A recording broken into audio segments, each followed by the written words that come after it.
Hello guys, I am Neha and today I am here with another video of tense. Tense के part 1 में हमने सीखा कि tense क्या होता है, टेंस कितने प्रकार के होते हैं और हमने उसमें प्रेजेंट इंडेफिनिट टेंस सीखा। ठीक है, पार्ट 2 में हमने प्रेजेंट कंटीन्यूअस टेंस सीखा और पार्ट 3 में हमने प्रेजेंट परफेक्ट टेंस सीखा। और इस वीडियो में हम प्रेजेंट परफेक्ट कंटीन्यूअस टेंस सीखने वाले हैं। अगर आपने प्रीवियस वीडियोस नहीं देखे हैं तो प्लेलिस्ट में जा कर के आप देख सकते हैं। ओके, तो चलिए देखते हैं। प्रेजेंट परफेक्ट कंटीन्यूअस टेंस क्या होता है?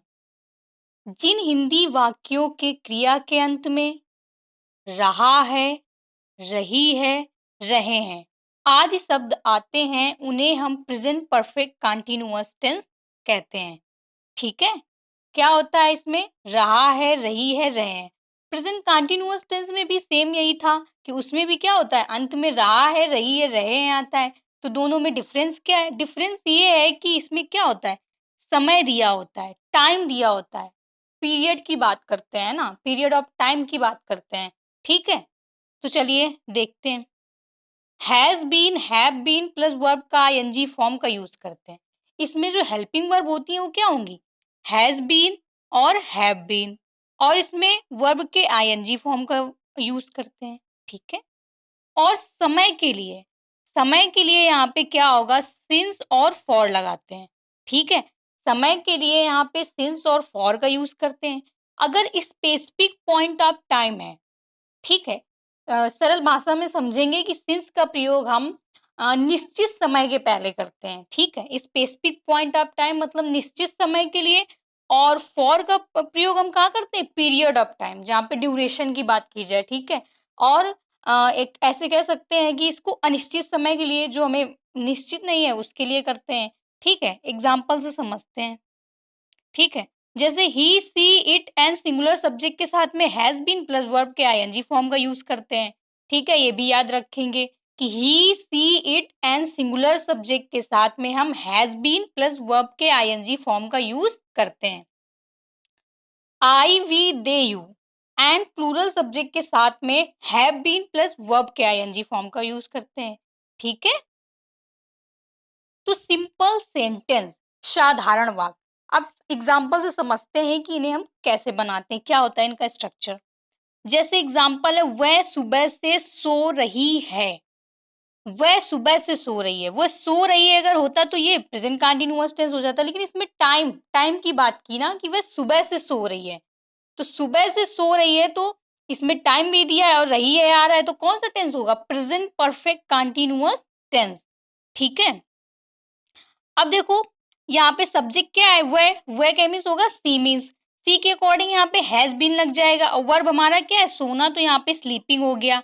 ठीक है, अब सुबह से मतलब एक यहाँ पे स्पेसिफिक टाइम है, एक निश्चित समय है कि वो कब से सो रही है? सुबह से, यहाँ पे बताया गया है। ठीक है, तो निश्चित समय के लिए हम क्या करेंगे? सिंस का प्रयोग करेंगे। ठीक है, इसलिए यहाँ पे सिंस का यूज किया गया है। तो she has been sleeping since morning. ठीक है, श्याम इस किताब को 2 घंटे से पढ़ रहा है। श्याम इस किताब को 2 घंटे से पढ़ रहा है। रहा है, आ रहा है, टाइम दिया है, कौन सा टेंस है? Present perfect continuous tense.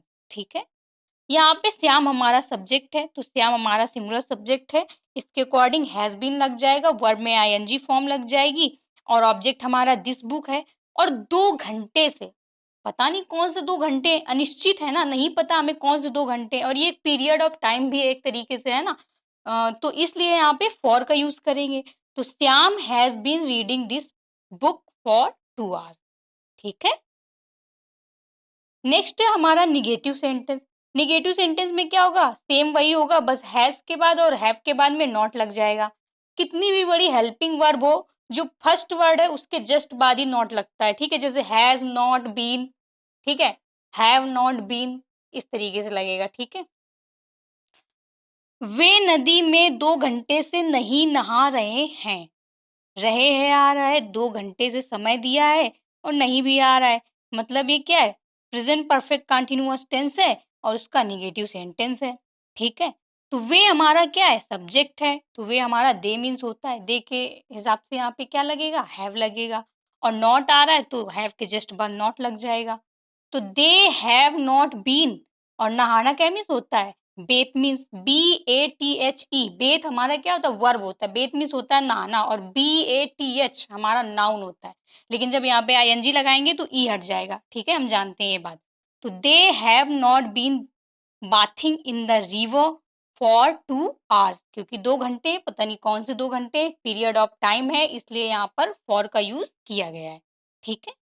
मुझे सोमवार से बुखार नहीं आ रहा है, मुझे सोमवार से बुखार नहीं आ रहा है, ठीक है, रहा है आ रहा है, टाइम दिया हुआ है, ठीक है। मुझे हमारा सब्जेक्ट है तो आई लग गया, और आई के अकॉर्डिंग यहाँ पे हैव लगेगा, नहीं आ रहा है तो नॉट लग जाएगा, तो I have not been suffering from fever. अब यहाँ पे स्पेसिफिक टाइम है ना, स्पेसिफिक टाइम की बात की है, सोमवार से, सोमवार कंफर्म उसने बता दिया कि सोमवार से, इसलिए यहाँ पे सिंस लगेगा, तो I have not been suffering from fever since Monday. Okay, next है हमारा इंट्रोगेटिव सेंटेंस। इंट्रोगेटिव सेंटेंस में 2 तरह से होते हैं, हम पहले भी इस बारे में बात कर चुके हैं कि जो क्या शब्द है वो अगर वाक्य के पहले आता है तो हम क्या करते हैं, सब्जेक्ट के अकॉर्डिंग जो हेल्पिंग वर्ब है वो हम पहले लगा देते हैं, ठीक है, उसके बाद सब्जेक्ट, उसके बाद क्या बोलते हैं वर्ब में ING फॉर्म, उसके बाद ऑब्जेक्ट, उसके बाद अन्य चीजें। तो जो फर्स्ट है, फर्स्ट वर्ड है, ठीक है, हेल्पिंग वर्ब का वही यूज होगा, ठीक है, उसके बाद सब्जेक्ट के बाद बीन लगेगा, ये आप अच्छी तरह से याद रखेंगे। तो क्या हो जाएगा, क्या वह अपना काम 3 घंटे से कर रहा है, 3 घंटे समय दिया है, लास्ट में रहा आ रहा है, प्रेजेंट परफेक्ट कंटिन्यूअस टेंस है, हम समझ गए। क्या शब्द वाक्य पहले आ रहा है, मतलब क्या होगा, सब्जेक्ट के अकॉर्डिंग हैज या हैव पहले लगेगा, तो सब्जेक्ट हमारा वह है तो वह के लिए क्या लगेगा, हैज, तो हैज हमने पहले लगा दिया, फिर सब्जेक्ट, फिर बीन। अगर नॉट होता है यहाँ पे तो हैज ही नॉट बीन होता, ओके, इस बात को याद रखेंगे। तो has he been doing his work for 3 hours, क्योंकि पता नहीं कौन से 3 आवर्स है ना, और पीरियड ऑफ टाइम है, इसलिए फॉर का यूज किया गया है। तो क्या वह अपना काम 3 घंटे से कर रहा है, तो इसके लिए क्या बनेगा, has he been doing his work for 3 hours. Okay, क्या मैं सुबह से अपनी किताब नहीं पढ़ रहा हूँ, ठीक है, तो सुबह से आ गया, ठीक है, और रहा हूँ आ रहा है, तो प्रेजेंट परफेक्ट कंटिन्यूअस टेंस है, ठीक है। तो यहाँ पे भी क्या शब्द वाक्य पहले आ रहा है, तो सब्जेक्ट के अकॉर्डिंग हैज या पहले लगा देंगे, तो हमारा सब्जेक्ट क्या है, मैं के अकॉर्डिंग क्या लगेगा यहाँ पे, हैव, तो हैव आई, और यहाँ पे नहीं आ रहा है तो नॉट लग जाएगा, उसके बाद बीन लगेगा, तो have I not been reading my book since morning, ठीक है, याद रखेंगे। ओके, नेक्स्ट है हमारा इसमें क्या होता है इंट्रोगेटिव में कि कुछ शब्द फिर क्या होते हैं, वाक्य बीच में आते हैं, तो उसको कैसे बनाते हैं, पहले उनकी स्पेलिंग लिखते हैं, फिर सब्जेक्ट के अकॉर्डिंग हैज या हैव लगाएंगे, फिर सब्जेक्ट, फिर बीन, फिर वर्ब में ING, फिर ऑब्जेक्ट, फिर अन्य चीजें, ऑब्जेक्ट नहीं है तो सीधे अन्य चीजें आ जाएंगी, ठीक है। तुम 2 दिन से यहाँ क्या कर रहे हो, तुम 2 दिन से यहाँ क्या कर रहे हो, तो रहे हो आ रहा है और 2 दिन दिया हुआ है, ठीक है, तो 2 दिन पता नहीं कौन से 2 दिन है, तो यहाँ पे पीरियड ऑफ टाइम की बात की जा रही है, निश्चित समय है, तो यहाँ पे 2 डेज लगेगा, ठीक है, फॉर 2 डेज। तो यहाँ पे क्या, क्या के लिए क्या हो जाएगा, व्हाट पहले आ जाएगा, व्हाट पहले आ जाएगा, उसके बाद में सब्जेक्ट के अकॉर्डिंग हैव लग जाएगा, तो what have you been, verb में ING doing here for 2 days, तो what have you been doing here for 2 days, ठीक है। वे जुलाई से अपना समय नष्ट क्यों कर रहे हैं, वे जुलाई से अपना समय नष्ट क्यों कर रहे हैं, ठीक है, तो यहाँ पे रहे आ रहा है और टाइम है, तो प्रेजेंट परफेक्ट कंटिन्यूअस टेंस है, और क्यों शब्द वाक्य के बीच में आ रहा है, इसकी स्पेलिंग पहले लिखेंगे, है ना, तो क्या बनेगा हमारा, वाई, और फिर वे सब्जेक्ट के अकॉर्डिंग हैव, तो why have they been wasting their time since July, since क्यों लगा, क्योंकि यहाँ पे स्पेसिफिक टाइम, मतलब उसने कंफर्म बता दिया कि जुलाई से।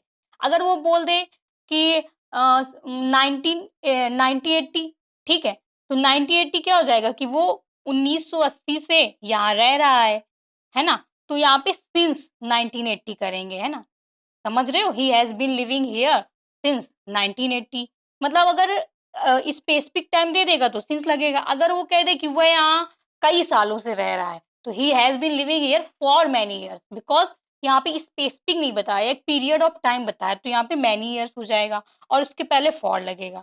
ये बात आप याद रखेंगे, ठीक है। नेक्स्ट है हमारा, शुक्रवार से अध्यापक कौन सी पुस्तक पढ़ा रहे हैं। यहाँ पे अध्यापक सिंगुलर है, क्योंकि ऐसे शुक्रवार से अध्यापक कौन सी पुस्तक पढ़ा रहा है नहीं बोलेंगे, बिकॉज अध्यापक क्या रिस्पेक्टेड पर्सन है। वैसे आप क्या बोलते हो, प्लूरल भी मान सकते हो, तो यहाँ पे हैव लग जाएगा, बस इतना सा डिफरेंस होगा। तो शुक्रवार से अध्यापक कौन सी पुस्तक पढ़ा रहे हैं, तो विच बुक, कौन सी पुस्तक एक साथ आएगा, पहले भी हम बता चुके हैं ना। तो विच बुक, फिर अध्यापक के अकॉर्डिंग यहाँ पे क्या लगेगा, हैज, तो which book has the teacher been teaching since Friday, शुक्रवार से तो सिंस फ्राइडे। ओके, ठीक है। तो ये आपको समझ में आया। आई एम श्योर कि इससे आपको कुछ ना कुछ बेनिफिट जरूर हो रहा होगा, और अगर आपने इसके प्रीवियस वीडियोस नहीं देखे हैं तो आप प्लेलिस्ट में जा करके देख सकते हैं, ठीक है।